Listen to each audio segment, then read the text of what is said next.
रफी, आज हम आपको बताने जा रहे हैं पास्ट टेंस के बारे में। जैसे कि पिछले वीडियो में मैंने बताया था कि टेंसेस कितने प्रकार के होते हैं। टेंसेस 3 प्रकार के होते हैं, इनके 4 फॉर्म्स होते हैं। तो प्रेजेंट टेंस के पहले, इसके पहले वाले वीडियो में मैं बता चुका हूँ कि प्रेजेंट टेंस के उसके फॉर्म्स और उनके टाइप्स वगैरह मैं बता चुका हूँ। अब आज बताने वाले हैं पास्ट टेंस। पास्ट टेंस के 4 फॉर्म, जैसे कि प्रेजेंट टेंस में 4 फॉर्म होते हैं, पास्ट टेंस में भी 4 फॉर्म होते हैं। तो सबसे पहले तो ये समझना है कि पास्ट टेंस कहते किसको हैं। पास्ट टेंस उसको कहा जाता है कि जैसे नाम से मालूम है, पास्ट यानी गुजरा हुआ, बीता हुआ, जो कार्य पहले शुरू हो चुका हो और पहले खत्म हो चुका, यानी शुरू होके खत्म भी हो चुका, उसको पास्ट टेंस कहा जाता है। फॉर एग्जांपल यहां देखते हैं कि जैसे simple past tense,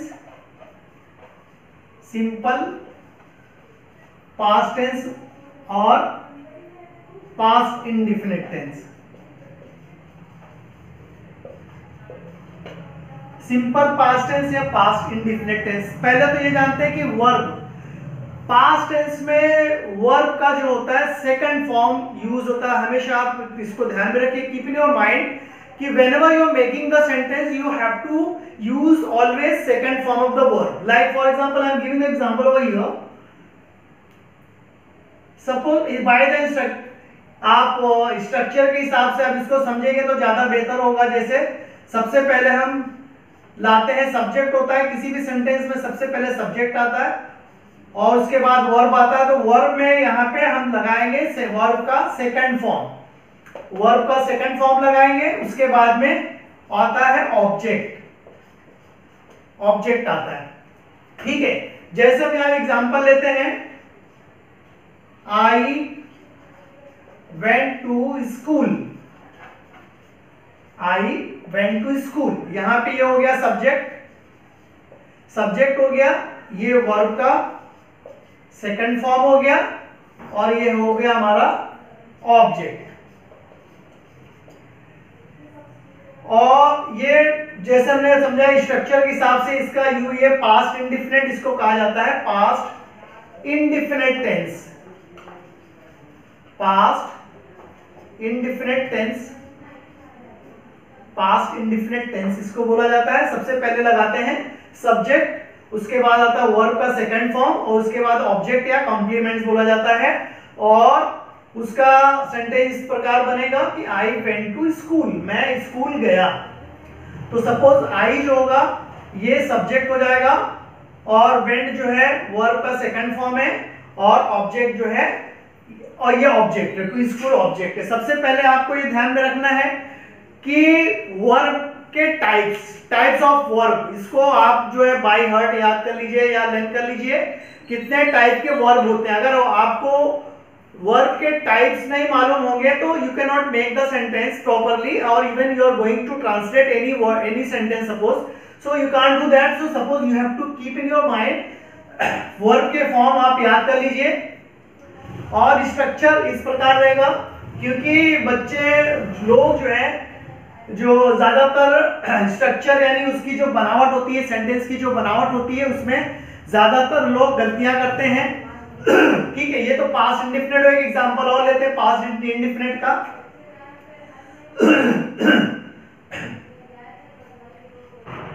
he did not go to school। ये नेगेटिव सेंटेंस है, इसको नेगेटिव सेंटेंस बोला जाता है। और जैसे यहाँ पे वो स्कूल नहीं गया, इसका मतलब वो स्कूल नहीं गया। डिड के साथ हमेशा वर्ब का फर्स्ट फॉर्म, अगर आप डिड वर्ब में यानी सब्जेक्ट के बाद अगर डिड लगा रहे हैं तो डिड के साथ हमेशा वर्ब का फर्स्ट फॉर्म लगेगा। यहाँ पे वर्ब का ये भी देखना आपको कि हमेशा डिड के साथ में अगर डिड आपने लगाया, चाहे वो निगेटिव हो या पॉजिटिव, अफर्मेटिव हो या निगेटिव सेंटेंस हो, उसके साथ हमेशा आपको डिड के साथ में वर्ब का फर्स्ट फॉर्म आपको लगाना पड़ेगा। तो ये हमेशा just keep in your mind always when you are making the sentence past indefinite tense, if you are using did, then in that case what you will do, you will use the first form of the verb. Okay, so the sentence will be like this, he did not go to school, वो school नहीं गया है। किसमें ये क्या है, ये इसको कहते हैं निगेटिव सेंटेंस। क्या बोला जाता है इसको, negative sentence. Okay, so this is negative sentence. Okay, so these are the two types I have made already, subject, verb, verb का second form और object। तो पहला सेंटेंस हमने लिखा I went to school, मैं स्कूल गया, तो यहाँ भी सब्जेक्ट, पहला सब्जेक्ट है, उसके बाद वर्ब है, वर्ब का सेकंड फॉर्म है, उसके बाद ऑब्जेक्ट है। सेकंड सेंटेंस में हम जैसे ये इसको कहा जाता है अफर्मेटिव सेंटेंस। पहला वाला कौन सा है, अफर्मेटिव सेंटेंस। ओके, तो affirmative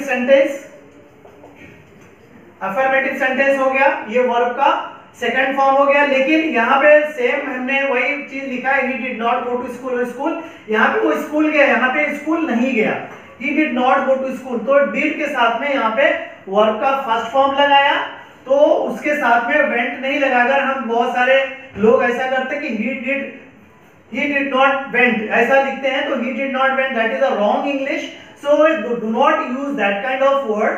So suppose if you are using did, so along with this one you have to use verb first form go। Okay, so you understood that। so ये जो है verb के साथ में अगर did आपने did लिखा हुआ है तो वर्ब का फर्स्ट फॉर्म लगेगा। ठीक है, ये हो गया आपका पास्ट इंडिफिनिट टेंस। अब इसके बाद देखते हैं पास्ट कंटीन्यूअस टेंस। इसके बाद देखते हैं पास्ट कंटीन्यूअस टेंस क्या होता है। पास्ट कंटीन्यूअस टेंस, ये दूसरा है past continuous tense, this is called past continuous tense. सबसे पहले हम स्ट्रक्चर देखते हैं, इसका स्ट्रक्चर किस प्रकार रहेगा, बनावट यानी वाक्य की बनावट किस प्रकार रहेगी। तो सबसे पहले जैसे मैंने बताया, सबसे पहला आता है सब्जेक्ट के बाद आता है वर्ब में यहाँ पे इज नहीं आएगा, वाज और वर्ब लगेगा, क्योंकि पास्ट टेंस है, वाज और वाज उसके साथ में लगेगा, सिंगुलर के साथ लगेगा, वर्ब जो है प्लूरल के साथ में लगेगा। तो वर्ब आएगा वाज वर्ब, उसके बाद आएगा मेन वर्ब का first form. Okay, main verb का फर्स्ट फॉर्म आएगा, उसके बाद लगेगा आईएनजी, उसके बाद लगेगा इसमें ऑब्जेक्ट। ठीक है, सबसे पहले सब्जेक्ट, वर्ब यानी हेल्पिंग वर्ब, वाज या वर्ब, वाज लगेगा सिंगुलर के साथ में, वर्ब लगेगा प्लूरल के साथ में। अगर प्लूरल सेंटेंस है यानी एक से ज्यादा लोगों के बारे में आप बात कर रहे हो, तो इन that case you will use verb, otherwise you have to use was। okay, so after that what you will do, you will use main verb का फर्स्ट फॉर्म।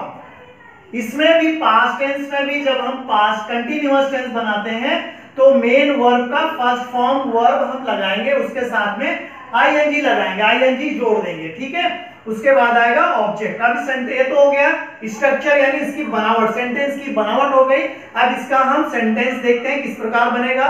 जैसे कि मैंने पहले लिखा था आई वॉज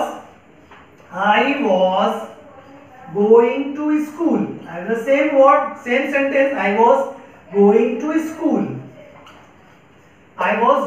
स्कूल, मैं स्कूल जा रहा था। Okay, so I, this is a subject, was, it is a helping verb, go verb का first form plus ING plus this is object. Okay, so now you just look at this sentence, subject verb का कौन सा, helping verb, तो was verb लगेगा, depend करता है subject के ऊपर। उसके बाद आएगा मेन वर्ब का फर्स्ट फॉर्म, उसके बाद आएगा आईएनजी, उसके बाद ऑब्जेक्ट। तो सेंटेंस हमने, ये तो स्ट्रक्चर हो गया। अब स्ट्रक्चर के साथ इसकी सेंटेंस कैसा हमने बनाया उसको आपको ध्यान देना है कि सेंटेंस किस प्रकार बना। कि आई वॉज गोइंग टू, आई जो है सब्जेक्ट है, वाज जो है हेल्पिंग वर्ब में, क्योंकि ये सिंगुलर है, आई सिंगुलर है, गो जो है फर्स्ट फॉर्म है वर्ब का, उसके साथ आईएनजी जोड़ दिया तो गोइंग हो गया, और टू स्कूल जो है ये ऑब्जेक्ट हो गया। तो ये हो गया पास्ट कंटीन्यूअस टेंस, में स्कूल जा रहा था। यानी पास्ट में शुरू हुआ, पास्ट में ही खत्म हो गया, ठीक है। तो ये आपका दूसरा प्रकार है, ये पास्ट कंटिन्यूअस। पहले हमने देखा सिंपल पास्ट टेंस या पास्ट इंडेफिनिट टेंस, तो आप उसके बाद आया past continuous tense. Past continuous में वाज वर्ब का प्रयोग होगा और वाज सिंगुलर के साथ में आएगा, वर जो है प्लूरल के साथ में लगे। तो इसका स्ट्रक्चर आपने देखा कि किस प्रकार इसका स्ट्रक्चर है और उसका किस प्रकार से सेंटेंस हमने बनाया। आप देखते हैं इसके बाद आएगा past perfect tense. Past perfect tense तो थर्ड फॉर्म हो गया इसका, तीसरा टाइप्स हो गया। जैसे मैंने कहा कि 4 टाइप्स होता है इसका, 4 फॉर्म होता है। तो तीसरा फॉर्म जो रहता है past perfect, past perfect tense. Okay, past perfect tense. Past perfect tense में सबसे पहले हम इसका बनावट या स्ट्रक्चर देखते हैं, क्योंकि जब तक आप स्ट्रक्चर या बनावट के बारे में आपको जानकारी नहीं होगी तो it is not easy to make the sentence, because you just try to understand how to make the sentence. That is a very important thing. You must understand that. So suppose I will make I will make the structure of the sentence. So look at your subject, उसके बाद में verb का third form, इसमें आप ध्यान में रखना verb का थर्ड फॉर्म, सॉरी इसके पहले आएगा have या has, सॉरी ये had है, यहाँ पे had लगेगा क्योंकि ये had जो है सबके साथ में। पर पास्ट परफेक्ट में जैसे हमने देखा उसमें प्रेजेंट टेंस में देखा हैव या हैज का प्रयोग होता है परफेक्ट टेंस में, लेकिन यहाँ पे हैड का प्रयोग होगा सारे जो पर्सनल प्रोनाउन है सबके साथ में, चाहे वो आई हो, यू हो, दे हो, दीज हो, दोज हो, सबके साथ में हैड का प्रयोग होगा। तो ये आप समझिए कि सब्जेक्ट, उसके बाद में हैड का प्रयोग, उसके बाद में आएगा वर्ब का थर्ड फॉर्म, वर्ब का थर्ड फॉर्म, उसके बाद आएगा ऑब्जेक्ट। ठीक है, ऑब्जेक्ट ये हो गया स्ट्रक्चर आपका सब्जेक्ट, यानी इसके वाक्य की बनावट जो है इस प्रकार रहेगी।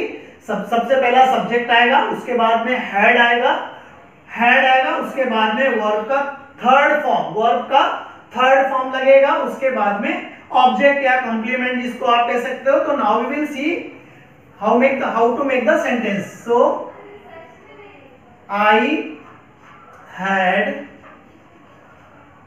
Had gone to school.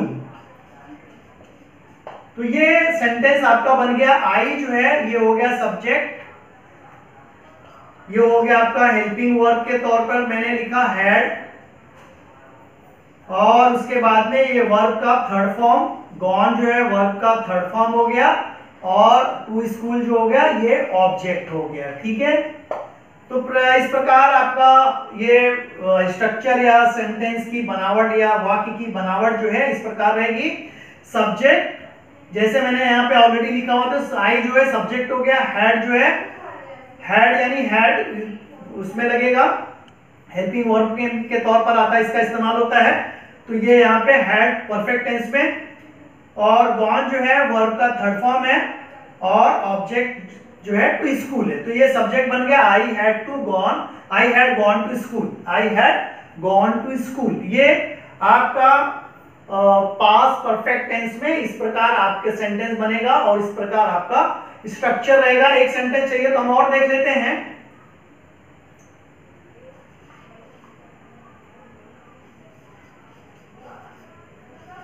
We had eaten food. We had eaten food. We had eaten food. तो यहाँ पे भी हमने देखा कि ये जो है वी सब्जेक्ट हो गया, ये प्लूरल है, वी जो है प्लूरल के लिए इस्तेमाल होता है, यानी if it is more than one person then in that case you will use we, otherwise I के साथ या सबके साथ में हैड का तो सबके साथ में हैड ही आएगा। यहाँ पे हैड यहाँ भी लगाया मैंने हैड, उसके बाद में ये आपका आ गया वर्ब का थर्ड फॉर्म, फिर उसके बाद में फूड जो है आपका ऑब्जेक्ट हो गया। ठीक है, सेंटेंस की बनावट इस प्रकार हो गई कि वी हैड ईटन फूड, हम खाना खा चुके थे। तो ये जो है आपका दूसरा दो सेंटेंस हो गया ये। ठीक है, अब इसके बाद देखते हैं बाकी कौन सा चौथा प्रकार। चौथा प्रकार हम देखते हैं past perfect continuous tense. Past perfect continuous tense.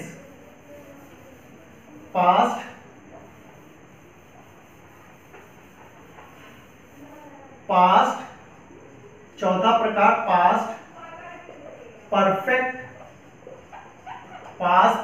Continuous tense.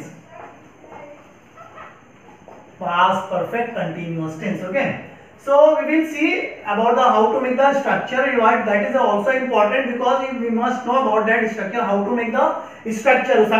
यानी वाक्य की बनावट जो है वो मेन इंपॉर्टेंस है, क्योंकि जब हम बोलते हैं, जब अंग्रेजी बोलते हैं या कोई भाषा बोलते हैं, तो जब तक हमें इसके बारे में बेसिक चीजें नहीं मालूम होगी हम लोग सेंटेंस नहीं बना सकते, क्योंकि हमारी अपनी मातृभाषा नहीं है। तो इसके बारे में जो रूल एंड रेगुलेशन है, जो रूल बनाए गए हैं, तो you have to follow that rules. तो सेंटेंस सबसे पहले हम देखते हैं इसका भी स्ट्रक्चर। सब्जेक्ट, वाक्य की बनावट देखते हैं, सब्जेक्ट, उसके बाद में आएगा हैड, यहां पे एक चीज और ऐड हो जाएगा, बीन का प्रयोग होगा। सब्जेक्ट हैड, उसके बाद बीन, फिर वर्ब का first form plus ING plus since या for. Subject had been, verb का first form plus ING plus since या फॉर। अब सेंटेंस देखते हैं कैसा बनेगा पास्ट परफेक्ट टेंस का। पास्ट परफेक्ट उसको बोला जाता है जो काम पहले शुरू होके, यानी पास्ट में शुरू होके पास्ट में ही जस्ट खत्म हुआ हो। यानी पास्ट परफेक्ट टेंस में, यानी पास्ट में ही शुरू हुआ काम और पास्ट परफेक्ट में जस्ट थोड़ा पहले ही खत्म हुआ, यानी पास्ट में ही खत्म हुआ। तो सेंटेंस देखते हैं, जैसे मैंने ऑलरेडी आपको सेंटेंसेस बनाया है। आई हैड बीन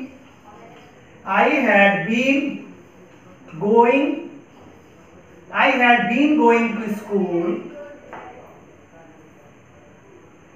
अगर समय एग्जैक्ट नहीं बताना है तो उसके लिए फॉर आता है, जैसे I had been going to school for half an our.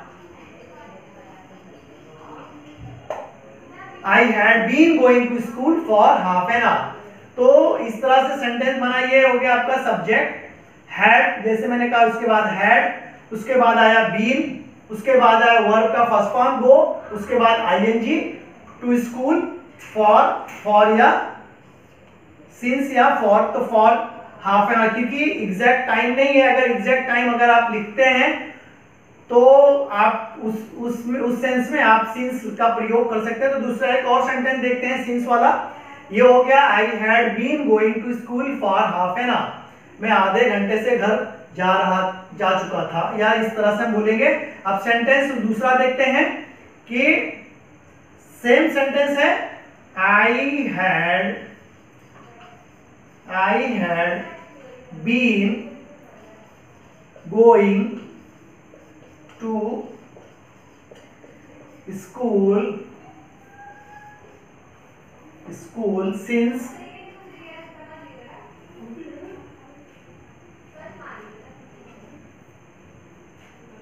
since 10 minutes. I had been going to school since 10 minutes. 30 minutes, 40 minutes, 10 minutes, 20 minutes, इस तरह से अगर आपको लिखना है, since morning, since evening, इस तरह से आपको लिखना है, तो आप जो है इस तरह से आप सेंटेंस बनाएंगे, since का प्रयोग करेंगे। I had been going to school since 10 minutes. ये हो गया आपका चारों फॉर्म। मैंने बताया कि ये इस तरह से आपका पास्ट टेंस में इस प्रकार सेंटेंस बनेंगे। और आपको हमारा वीडियो कैसा लगा आप जरूर हमें कमेंट्स बॉक्स में जाके कमेंट्स करें, और हमारे वीडियो को लाइक और सब्सक्राइब कीजिए। अगर सब्सक्राइब हमारा चैनल नहीं किया हुआ है तो आप हमारे चैनल को सब्सक्राइब करें, और आने वाले वीडियो में आपको फ्यूचर टेंस के बारे में बताएंगे। जैसा प्रेजेंट टेंस आपका हो गया, इसके पहले वाले वीडियो अगर आपने नहीं देखी है तो उसके पहले वाली आप वीडियो देखिए। सेकंड वीडियो मैंने ये पास्ट टेंस के बारे में मैंने बताया, पास्ट टेंस पास्ट टेंस, आज आपको मैंने पास्ट टेंस के बताया। पास्ट टेंस के 4 टाइप्स होते हैं, 4 फॉर्म्स होते हैं। Past indefinite, past continuous tense, past perfect tense, past perfect continuous tense, जिसको मैंने आपको आपके सामने एक्सप्लेन किया।